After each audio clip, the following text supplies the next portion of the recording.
pues mira, pues venimos de Calafell, 4 somos de la Peña del Vendrell y bueno, que estamos de acuerdo que se hagan carril bici y fuera coches.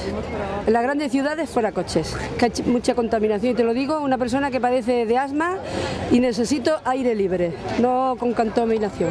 Mira, mira, firma, 6983.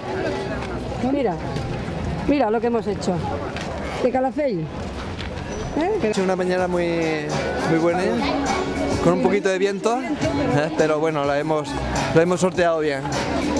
La cuestión es que estamos aquí, estamos muy, ha sido un recorrido agradable y luego pues la marcha ha estado muy bien.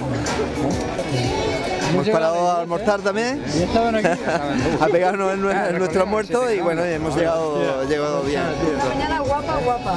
Now you'll never be sad again.